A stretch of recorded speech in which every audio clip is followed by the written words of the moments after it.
Hello guys, welcome to my YouTube channel guys. जैसे कि आप सबको पता है कि T20 वर्ल्ड कप जो स्टार्ट हो गया है 2026 का, और ये एक महाकुंभ बोला जाए तो इसमें कोई इसमें कोई मतलब गलत नहीं होगा। यहाँ पर जो टीम 20 टीम यहाँ पर शामिल हुए हैं, और जो आज मैच स्टार्ट हुआ, आज जो ओपनिंग मैच था वो पाकिस्तान और नीदरलैंड के बीच मैच था। और इस मैच में बहुत सारा रोमांचकर चीज़ हुआ, जिसमें बहुत आज ए क्रिकेट लवर जो कि बहुत अप्स एंड डाउन इस मैच में देखने के लिए हमें मिला। और चलिए इस रिगार्डिंग हम लोग बात करते हैं।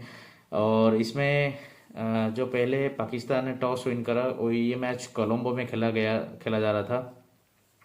इसमें पाकिस्तान टॉस विन करके नीदरलैंड को आमंत्रित करता है बैटिंग करने के लिए। और नीदरलैंड जब आई बैटिंग करने के लिए तो लग रहा था नीदरलैंड कुछ ना कुछ उलटफेर करने वाली है, क्योंकि ना वो उनका इतिहास रहा है, हिस्ट्री रहा है कि नीदरलैंड बहुत सारा उलटफेर किया हुआ है पिछले T20 वर्ल्ड कप में। और उनका हिस्ट्री अगर देखा जाए तो उन्होंने कहीं कई बार की बड़ी बड़ी टीमों को मात दिया है। तो इसी वजह से आज एक रोमांचकर मैच का उम्मीद भी था, और ये हुआ भी। और चलिए इस रिगार्डिंग हम लोग बात करते हैं और आ जाते हैं। जैसे कि पाकिस्तान ने टॉस विन करा, टॉस विन करके पहले गेंदबाजी करने के लिए फैसला कर लिया, और गेंदबाजी करने के लिए उतरी जब टीम, तो पाकिस्तान के लिए अच्छा साबित नहीं हो रहा था। एक दो ओवर तो अच्छा साबित नहीं हो रहा था, लेकिन उसके बाद जब मैक्स आउट हो गए, 5 रन बनाकर आउट हो गए, तभी पहला विकेट गिरा नीदरलैंड का, जो कि 28 रन पर उनका पहला विकेट गिरा।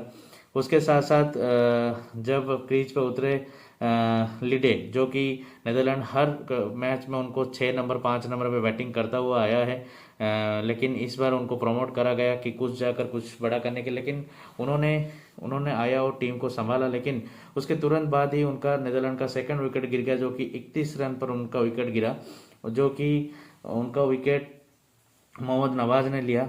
और पहला विकेट सलमान मिर्जा जब पहला विकेट लिए थे, उसके बाद वो लग रहा था लय में वापस लाएंगे, लेकिन उसके तुरंत बाद ही मोहम्मद नवाज ने विकेट गिराया लेविट का। और उसके बाद जब टीम आक्रमण आए, जो कि टीम को वहां से उभारने के लिए, क्यों ना 32 में 2 हो गए थे, 31 रन पे 2 हो गए थे, तो उसमें आक्रमण और लीडे के बीच में एक छोटी सी पार्टनरशिप हुआ। और वो जो पार्टनरशिप था वो 22 गेंदों पर 34 रन का पार्टनरशिप हुआ। उसके बाद ही जब आक्रमण आउट हो गए, जब आक्रमण आउट है, तभी स्कोर था 65 पर 3। और उसी टाइम में 7.6 ओवर होते, मतलब 8 ओवर हो गए थे। लेकिन उसके बाद लगा कि नहीं, कहीं ना कहीं नीदरलैंड यहाँ से उभरेगी और अच्छा बैटिंग करेगी। लेकिन वो ही देखने के लिए मिला जब एडवर्ड्स आए बैटिंग करने के लिए, जो कि उनका विकेट कीपर और कप्तान भी है। तो जब कप्तान साहब आए बैटिंग करने के लिए, उन्होंने अच्छा साझेदारी निभाया लीडर के साथ। लेकिन उसके तुरंत बाद ही लीडे ही आउट हो गए, 105 रन पर उनका 4 विकेट गिर गया नीदरलैंड का। उसी टाइम 12 ओवर चल ही रहा था, 13 ओवर चल ही रहा था। लेकिन उस टाइम जब आउट हुए लीडे, तो लगा कि कहीं ना कहीं यहाँ पर जो नीदरलैंड एक अच्छा उनका जो स्टार्ट मिल गया था, वो कहीं ना कहीं यहाँ से वो गवा ही दिए। क्योंकि ना यहाँ पर लग रहा था कि ये जो स्कोर था, ये जो पिच था, ये बहुत हाई स्कोरिंग पिच नहीं था। और यहाँ पर अगर 170 160 से 170 अगर नीदरलैंड बना देती है, तो कहीं ना कहीं ये पाकिस्तान को बहुत मुसीबत में डाल सकती है। तो इसी वजह से ये पार्टनरशिप और ये जो मैं यहाँ पर 105 रन जो बने थे 12 ओवर में, जो 8 ओवर और बाकी रह गया था, इसमें और ज़्यादा रन आना चाहिए था, लेकिन वो नहीं हो पाया। नीदरलैंड का एक के बाद विकेट गिरना लगा। और स्कॉट एडवर्ड्स हो गए, लोगान बैनब्रिक हो गए, या फिर लियोन कैचेट हो गए। तो ये सब 127 पर, 128 पर, 129 पर आउट होते गए।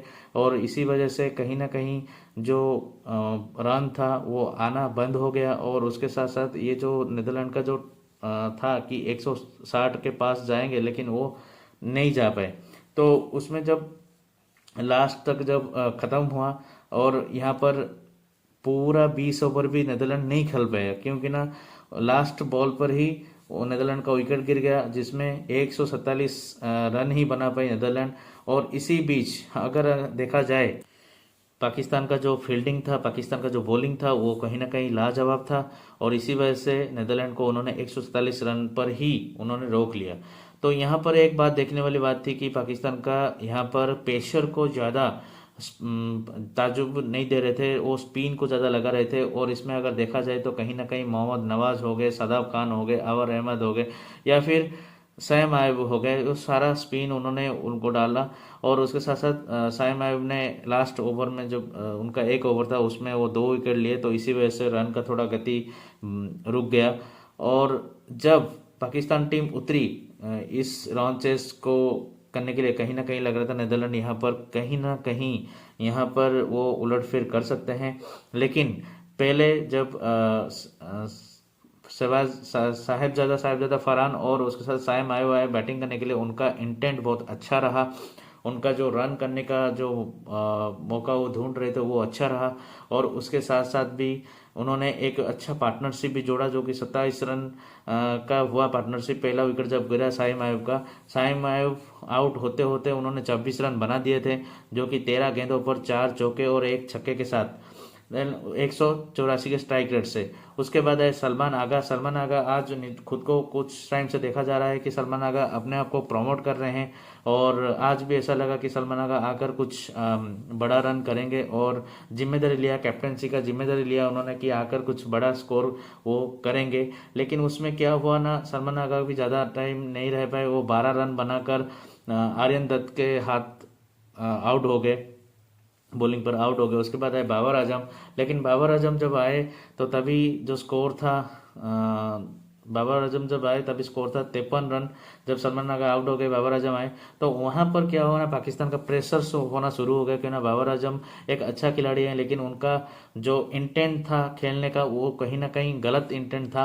मतलब गलत नहीं, लेकिन स्लो खेल गए वो। और उनका जो स्ट्राइक रेट था वो सिर्फ 60 70 या 80 के स्ट्राइक रेट से उन्होंने बैटिंग करना स्टार्ट करा, तो इसी वजह से पाकिस्तान थोड़े मुसीबत में आने लगा। और बाबर आजम जब आउट हुए, वो 18 गेंदों पर 15 रन बनाकर आउट हुए। उसके बाद उस्मान खान आए, वो जो विकेट कीपर है पाकिस्तान का, वो 0 रन बनाकर आउट हो गए। 2 गेंद का फेस करते हुए वो 0 रन बनाए, डक में आउट हुए। उसके बाद सदाब खान आए।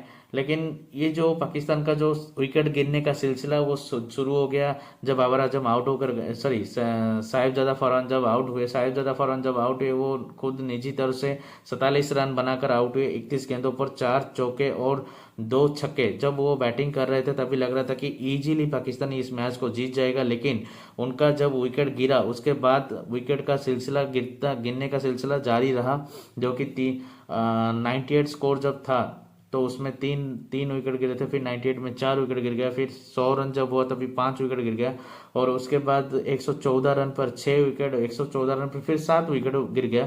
लेकिन यहाँ पर लग रहा था कहीं ना कहीं 16 ओवर एक बॉल पर जब लग रहा था कि नहीं पाकिस्तान यहाँ पर मैच हार ही गया है, लेकिन कहीं ना कहीं वो जो उम्मीद था पाकिस्तान का वो टिका हुआ था शाहीन अफरीदी के ऊपर और फरहान के ऊपर। क्यों ना यहाँ पर फ़हीम अशरफ के ऊपर। लेकिन यहाँ पर एक ट्विस्ट हो गया कि यहाँ पर फ़हीम अशरफ जब उनका एक कैच छूट गया, और वो जो कैच छूटा वो बहुत अहम टाइम पर कैच छूट गया, क्योंकि ना वहाँ पर ज़रूरत था 30 से ऊपर रन ज़रूरत था, और उसी टाइम ही जब कैच छूटा तो तभी ये मैच नेदरलैंड के हाथ से ही छूट गया। क्यों ना ये जो मैच था ये एक बहुत रोमांचकर मैच हुआ। क्यों ना जब 18तम ओवर तक लग रहा था कि नेदरलैंड इस मैच को पूरी आसानी से जीत जाएगी, लेकिन यहाँ पर फ़हीम अशरफ ने एक अच्छा पारी खेला। वो 11 गेंदों पर 29 रन मारे, जिसमें 3 छक्के थे और 2 चौके थे। 263 स्ट्राइक रेट से कहीं इस मैच को उन्होंने जिताया। क्यों ना कहीं जहां पर लग रहा था कि 12 बॉलों में जब 30 से ऊपर रन था तभी लग रहा था कि नहीं ये नहीं हो पाएगा, लेकिन उसी ओवर में उन्होंने 26 से ज़्यादा रन मारा और पाकिस्तान को एक अच्छी जीत दिलाई। तो ये जो मैच हुआ आज, इसमें लग रहा था कि कहीं ना कहीं पाकिस्तान इस मैच को आसानी से जीत जाएगा, लेकिन नेदरलैंड ने बहुत एक सही इंटेंट के साथ उन्होंने खेला। लेकिन यहाँ पर कहीं ना कहीं लक का बात भी आ जाता है। अगर लक अच्छा होता तो नेदरलैंड आज फिर से एक अपसेट क्रिएट करता, और ये हमें एक रोमांचकर मैच देखने के लिए मिला। ओपनिंग में ही एक अच्छा मैच हमें देखने के लिए मिला। तो गाइस, जैसे कि ये चैनल को सब्सक्राइब कीजिए, लाइक कीजिए, शेयर कीजिए। यहाँ पर अभी T20 वर्ल्ड कप का जो भी मैच होने वाला है उसका रिगार्डिंग हम लोग कुछ अपडेट देने वाले हैं। तो आप लोगों का बहुत सारा प्यार चाहिए, सपोर्ट चाहिए। तो guys, thank you so much.